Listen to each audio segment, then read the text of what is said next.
Chicos, buenos días. El día de hoy en razonamiento verbal vamos a ver el tema conocido como paráfrasis. Es un tema que ya alguna vez hemos visto en clases presenciales, así que mientras vayamos avanzando vas a recordarlo. Vamos a comenzar con la parte correspondiente a la definición. Recuerda que una paráfrasis es un texto en el que explicamos con nuestras propias palabras lo que hemos comprendido al leer una información. De este modo, los datos leídos se vuelven más fáciles de asimilar. Por ejemplo, si te pido que parafrasees el siguiente refrán, más vale tarde que nunca, tu paráfrasis debería decirme esto: que es mejor llegar a hacer las cosas a que nunca las hagamos, porque eso significa ese refrán. Y justamente a esto se le llama parafrasear, a que tú con tus propias palabras me expliques qué has entendido cuando has leído algo. Ahora, si bien la paráfrasis depende de tu nivel de lectura, porque mientras más atento tú estés a lo que lees, entonces mejor explicación vas a poder dar respecto a esa lectura. Porque si tú lees mal un texto, no creo que puedas hacer una buena paráfrasis. Las buenas paráfrasis dependen de cuán atento tú estés al momento de leer un texto.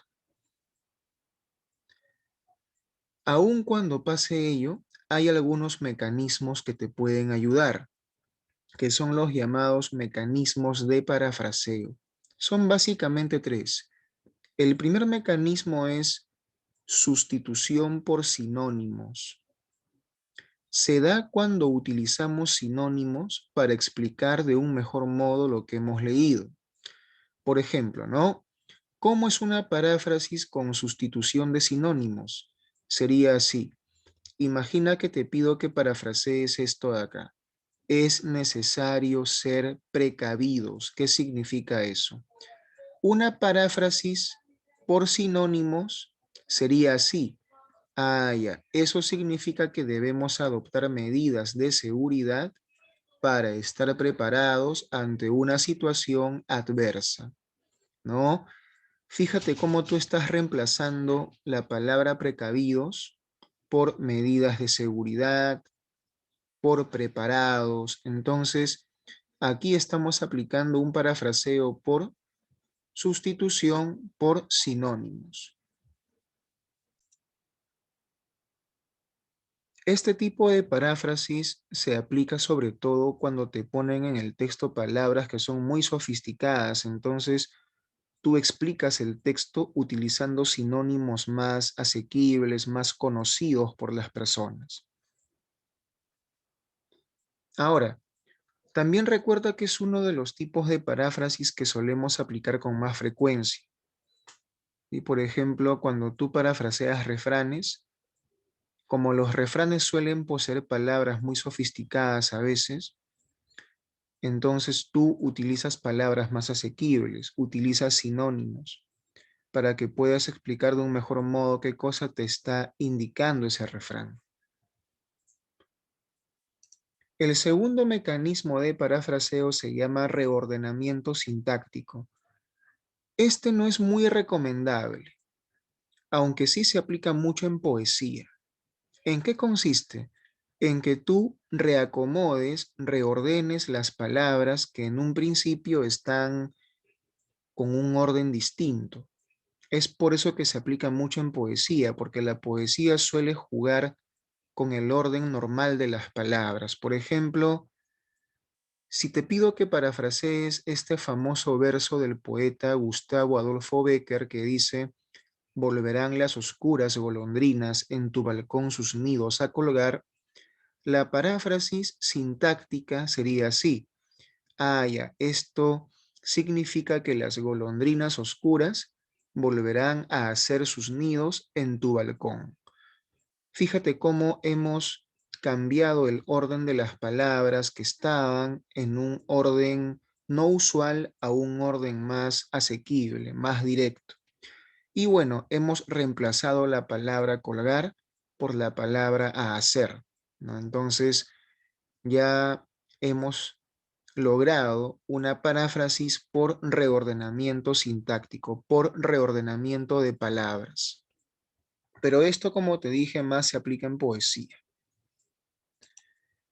Y también tenemos la paráfrasis llamada ampliación.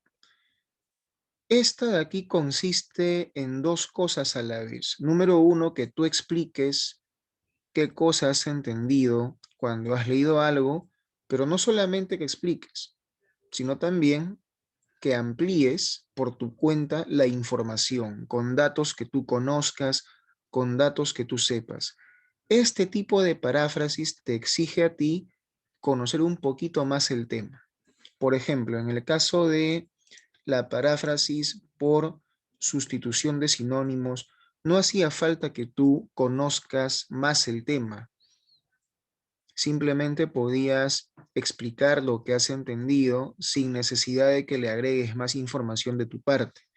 Pero en lo que es el mecanismo de ampliación, sí hace falta que tú conozcas ya el tema de antemano para que le puedas aumentar un poco más de información. Por ejemplo, imagina que te pido que parafrasees esto.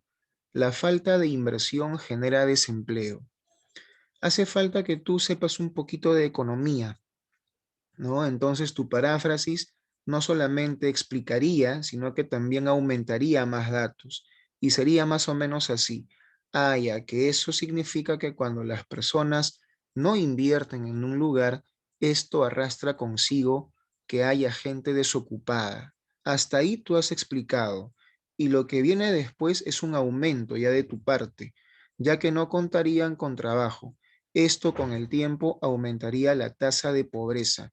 Esto último ya es un aumento de ustedes. Entonces, aquí tenemos una paráfrasis por ampliación, porque no solamente has explicado, también has aumentado un poquito más de datos. Son entonces los mecanismos que puedes emplear al momento de parafrasear, aunque al fin y al cabo la paráfrasis es algo más libre, algo que depende de ti. Es como tú lees algo, qué interpretación le das. Y como te dije, ninguno de estos mecanismos que acabamos de ver tampoco te va a dar resultado si es que tú no le das una lectura atenta al texto original. Todo depende de eso. Muy bien, chicos, muchas gracias por su atención. Exactizamos más detalles vía Zoom. Cuídense.